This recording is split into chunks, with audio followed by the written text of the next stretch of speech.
Assalamu alaikum students. Today we will discuss an important topic of political science.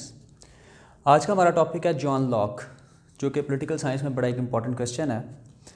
Question को start करने से पहले मैं हमेशा से आपसे कहता हूँ कि आप एक चीज़ अपने जहन में रखें।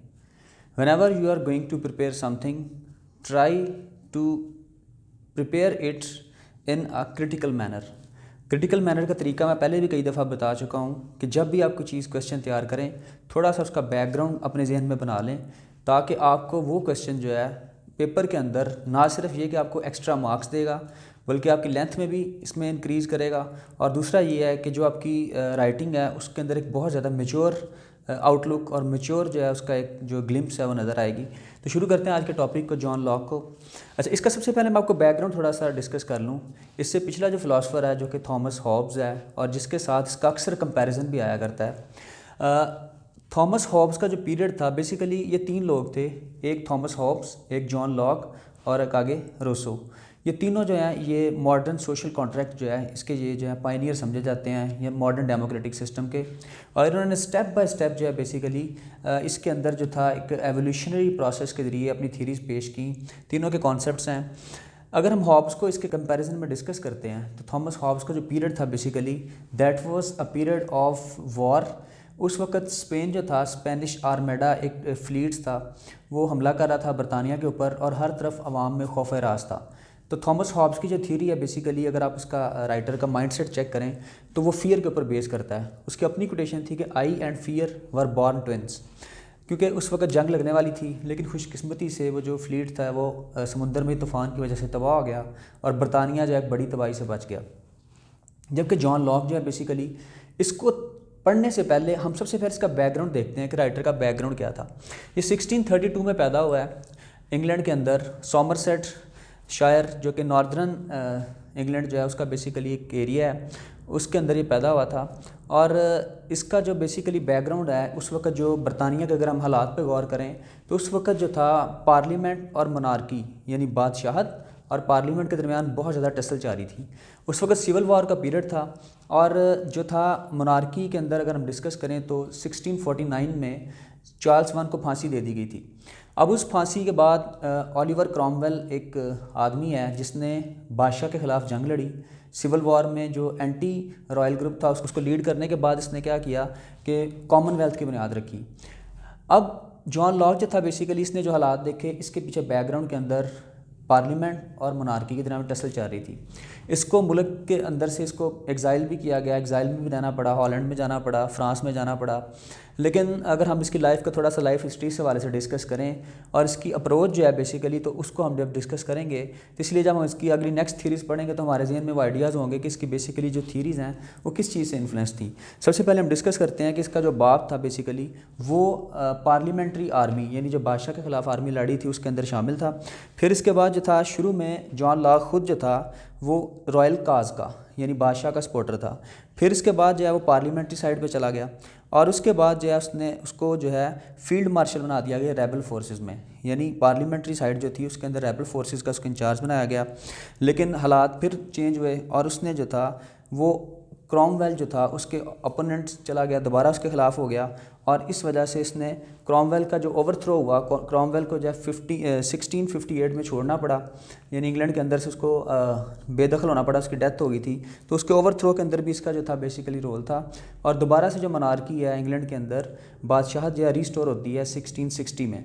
जब चार्ल्स टू वापस आता है तो उसने जो था चार्ल्स टू के वापस आने के बाद, चूँकि ये मोनार्की का सपोर्टर बन चुका था, तो इसको जो था बेसिकली दोबारा से किसी ओहदे पे अपॉइंट कर दिया गया। तो कहने का मकसद ये है कि जो बेसिकली इसकी बैकग्राउंड थी, इसकी बैकग्राउंड के अंदर हम देखते हैं कि ये मुख्तलिफ पीरियड्स में इस टर्मोइल का, इस कन्फ्लिक्शन का शिकार रहा है। अब असल बात करते हैं इसके बेसिकली कॉन्सेप्ट्स के ऊपर। तो इसके कॉन्सेप्ट की अगर हम बात करें, सबसे पहले इसकी जो हम ह्यूमन नेचर और स्टेट ऑफ नेचर को डिस्कस करते हैं। थॉमस हॉब्स ने भी ह्यूमन नेचर और स्टेट ऑफ नेचर के बारे में व्यूज़ दिए थे। हॉब्स के बरक्स जब ये जो लॉक है ये समझता है कि इंसान जो है बेसिकली वो शुरू से जो है वो सोशल है, वो सोसाइटी में रहना चाहता है और इसकी जो स्टेट ऑफ नेचर है वो इस तरह की नहीं जिस तरह हॉब्स कहता है कि इंसान शुरू में लड़ रहा था, जंगों में इन्वॉल्व था, इंसान क्वेलसम था, सेल्फिश था। वो कहता है नहीं, ऐसा नहीं था।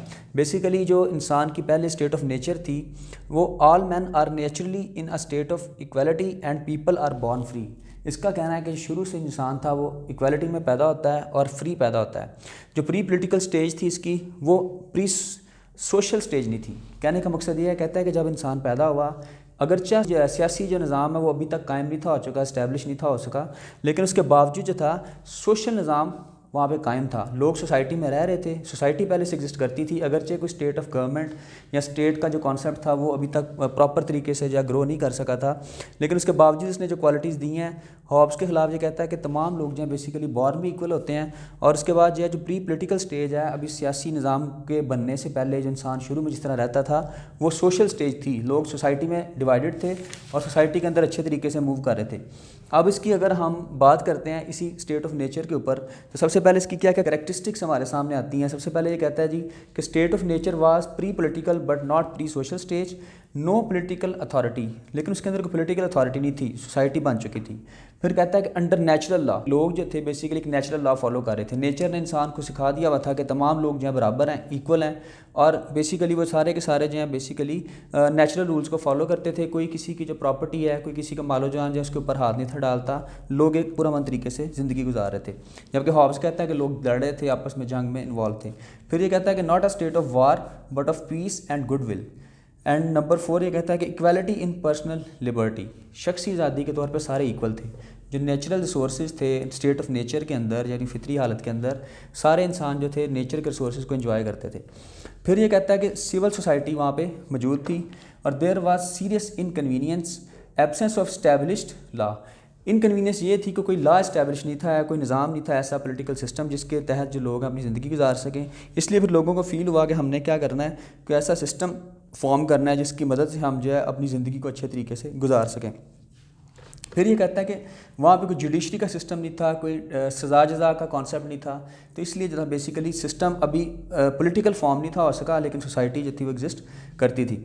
फिर हम अगर इसकी बात करें सोशल कॉन्ट्रैक्ट के हवाले से, तो सोशल कॉन्ट्रैक्ट इसका जो था वो ये था कि कहता है कि humans are rational independent agents, कि इंसान जो है बेसिकली रैशनल पैदा होते हैं, झगड़ालू पैदा नहीं होते, शुरू से समझदार होते हैं, चीज़ों को रैशनल तरीके से देखते हैं, और उनका जो व्यू है लाइफ के बारे में वो बहुत ज़्यादा अक्लमंदी पे और विजडम पे बेस करता है। फिर ये कहता है कि इंसान पॉलिटिकल सोसाइटी को ज्वाइन करता है ताकि प्रोटेक्शन हासिल कर सके, उसको लॉ की प्रोटेक्शन मिल सके। कहता है कि इंसान जो सोसाइटी फॉर्म करता है, सोसाइटी फॉर्म करने का मकसद ये था उसका कि उसको कोई पॉलिटिकली ऐसा निज़ाम मिले। उसने जब पॉलिटिकल सोसाइटी बनाई, कुछ लॉज बनाए, कॉन्स्टिट्यूशन बनाए, ताकि वो जो था सबको इक्वालिटी मिल सके और मोर प्रॉपर जो है वो प्रोटेक्शन हासिल हो सके। फिर ये बात करता है प्रिजर्वेशन ऑफ नेचुरल राइट्स। इंसान का गवर्नमेंट बनाने का मकसद ये था कि जो प्रिजर्वेशन ऑफ नेचुरल राइट्स, जो नेचुरल राइट्स हैं इंसान के, जो कानून ने फितरत ने हकूक़ दिए हैं, उनको महफूज किया जा सके। अब ये कहता है कि इस ज़मन में जो सोशल कॉन्ट्रैक्ट होता है, हॉब्स का कॉन्ट्रैक्ट तो ये था कि या तो कोई ताकतवर जो है वो हुकूमत इख्तियार कर ले, लोगों को अपना महकूम बना ले, और दूसरा वो कहता था कि जो उसका सोशल कॉन्ट्रैक्ट हुआ था उसके अंदर ये था कि लोग जो है बेसिकली अपना एक जिसको समझते हैं ताकतवर उसको चुन लेते हैं, और वो फिर उनके ऊपर एब्सोल्यूट पावर रखता है, एब्सोल्यूट मोनार्की का कॉन्सेप्ट था उसका।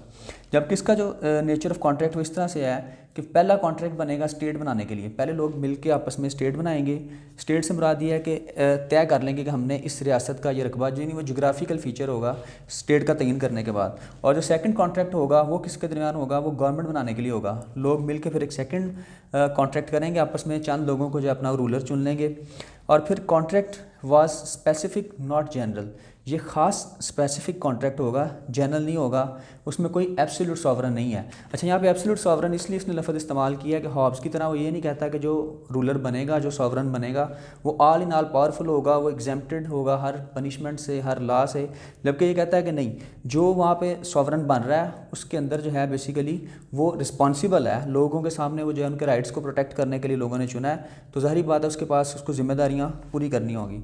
फिर सॉवरेनिटी ऑफ द कम्युनिटी, यहाँ पे सॉवरन को जो है वो ऑल इन ऑल पावरफुल नहीं कहता है, कहता है कम्युनिटी एग्जिस्ट करेगी, कम्युनिटी की सॉवरेनिटी होगी, और नेचुरल राइट्स वहाँ पे एग्जिस्ट करते होंगे, यानी कुदरती जो कवानीन है, कुदरती हुकूक सबके पास हासिल होंगे।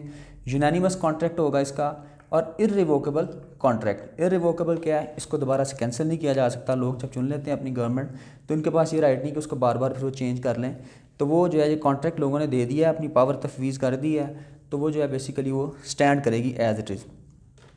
अब इसके अंदर जो बेसिकली जो है अगर हम बात करें इसकी थ्योरी के ऊपर, नेक्स्ट जो इसका बेसिकली कॉन्सेप्ट आएगा, जो कॉन्ट्रैक्ट का कॉन्सेप्ट आएगा, तो इसका जो कॉन्ट्रैक्ट का कॉन्सेप्ट है वो इस चीज़ पे बेस कर रहा है कि लोग जो बेसिकली जो कॉन्ट्रैक्ट कर रहे हैं उसके अंदर सारे के सारे जो हैं बेसिकली वो क्या कर रहे हैं, वो अपना राइट्स जो हैं वो बिल्कुल राइट से महरूम नहीं हो रहे, बल्कि क्या कर रहे हैं, अपने राइट्स जो हैं बेसिकली एक कमिटमेंट के थ्रू ऐसी किसी अथॉरिटी को, ऐसी किसी ऑर्गेनाइजेशन को दे रहे हैं जो कि ज़िम्मेदार है, जिसकी ज़िम्मेदारी है उनके राइट्स को प्रोटेक्ट करना। तो गवर्नमेंट यहाँ पे लिमिटेड है, अथॉरिटी लिमिटेड है, इसका जो कॉन्ट्रैक्ट है बेसिकली वो लिमिटेड नेचर का है, वो एब्सोल्यूट कॉन्ट्रैक्ट नहीं है कि एक दफ़ा दे दिया तो सारा का जो रूलर है, जो सॉवरन है, वो उसके ऊपर इंचार्ज है और उनको जो है वो बेसिकली जिस तरह मर्जी ट्रीट कर सकता है। अब इसके अंदर जो बेसिकली था एक नेक्स्ट पॉइंट कि सोशल कॉन्ट्रैक्ट के अंदर, इसका सोशल कॉन्ट्रैक्ट हॉब्स से फिर इस तरह डिफरेंस, उसके अंदर जो हॉब्स के अंदर था सोशल कॉन्ट्रैक्ट, उसके अंदर इंसान रैशनल नहीं थे, बल्कि वो फ़ियर, उसकी बुनियाद फ़ियर थी। यहाँ पे लोग रैशनल है और अपनी मर्ज़ी से जो है वो सॉवरन चूज़ कर रहे हैं, तो बेसिकली इसके सोशल कॉन्ट्रैक्ट में फिर ये थोड़ा सा डिफरेंस आ जाता है। नेक्स्ट लेक्चर में हम बात करेंगे इसकी जो स्टेट ऑफ गवर्नमेंट है और जो बेसिकली इसका जो है अपना ह्यूमन राइट्स के ऊपर जो है इसका लेक्चर, उसके ऊपर बात करेंगे। बाकी आज का लेक्चर में हमने डिस्कस किया कि ह्यूमन नेचर और सोशल कॉन्ट्रैक्ट। Thank you.